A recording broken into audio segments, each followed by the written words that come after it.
네, 안녕하세요. 오늘은 면접에 대한 이야기를 해보려고 합니다. 면접은 회사 입사할 때 필수적이고 또 요즘은 대학 입학에서도 굉장히 일반화되었죠. 연구실에 들어가는 석박사 면접도 중요하고요. 우리가 가진 능력들은 정말 많은데 이걸 면접 때 어떻게 하면 다 보여줄 수 있을까? 정말 어려운 문제입니다.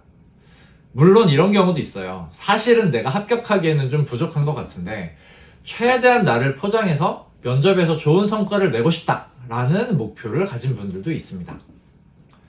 면접에서 좋은 성과를 내려면 도대체 어떻게 준비하는 게 좋을까요? 면접에 필요한 스킬들도 여러 가지 있겠지만 이런 스킬들은 나중에 이야기해 드릴 거고요. 가장 중요한 것을 먼저 아셔야 합니다. 면접 합격을 위해서 가장 중요한 것은 면접관에게 안도감을 주는 것입니다. 아, 내가 이 사람을 면접에 잘 불렀구나. 내 판단이 틀리지 않았구나 라고 생각하게 만들어야 하는 것이죠. 그러기 위해서는 상대방, 그러니까 면접관의 생각을 미루어 짐작할 수 있어야 합니다. 면접관은 내 이력서, 자기소개서, 그러니까 자소서를 보고 나를 면접에 부른 것이고 자소서의 내용을 통해서 무엇인가를 기대하고 있을 거예요. 면접관은 자소서에 지원자의 모습을 투영하고 있습니다. 그러니까 서류에 통과한 자소서의 내용과 내가 면접에서 보여주는 모습이 완벽하게 일치하기만 하면 되는 것입니다. 그렇다면 자소서의 내용과 면접에서의 내 모습을 잘 일치시키려면 어떻게 해야 할까요? 저는 오늘 3가지 방법을 말씀드리고 싶습니다. 첫 번째는 처음부터 평소의 내 모습을 가장 잘 보여줄 수 있는 자소서를 작성하는 것입니다.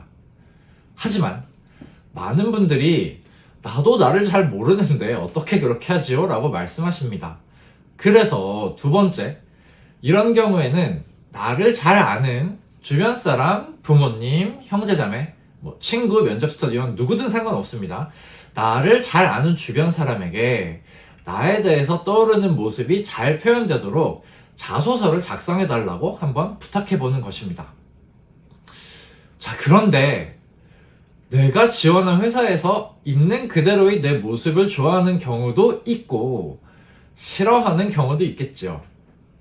나를 있는 그대로 표현한 서류가 합격하고 면접 일정이 잡혔다. 그러면 당연히 베스트입니다. 아마 그런 경우에는 면접까지 수월하게 통과하고 쉽게 최종 합격하실 수 있을 거예요. 그런데 있는 그대로의 내 모습이 회사에서 원하는 인재상이 아니거나 내가 좀 부족한데도 꼭 합격하고 싶은 회사나 부서가 당연히 있을 수도 있습니다. 그래서 3번째, 내 모습과 다른 꾸며낸 자소서를 썼을 때는 최대한 면접관이 원하는 나의 모습이 무엇인지 예측을 하고 그것을 준비해야 합니다. 회사에서 요구하는 모든 면을 완벽하게 갖춘 지원자는 거의 없습니다. 다만 나의 이력이나 개성을 잘 정리해서 그것을 확대해서 보여줄 수는 있습니다.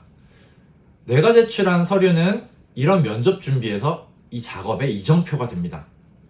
면접관이 나를 면접에 부른 가장 중요한 이유 한 가지를 내가 제출한 서류에서 반드시 찾아내서 내가 가지고 있는 여러 가지 요소들 중 가장 적합한 것을 최선을 다해 확대시켜 보여줄 수 있다면 아마 면접에서 합격할 확률이 굉장히 높아질 것입니다. 네, 오늘은 면접 준비를 위해 가장 중요한 면접관 안심시키기에 대해서 이야기해 보았는데요. 다음 영상에서는 그렇다면 면접관이 나를 면접에 부른 이유는 도대체 어떻게 찾아내는 건지 또 어떻게 그것을 확장해서 면접에서 보여줄 수 있을지 조금 더 자세한 사항을 말씀드려 보도록 하겠습니다. 네, 지금까지 시청해 주셔서 감사합니다.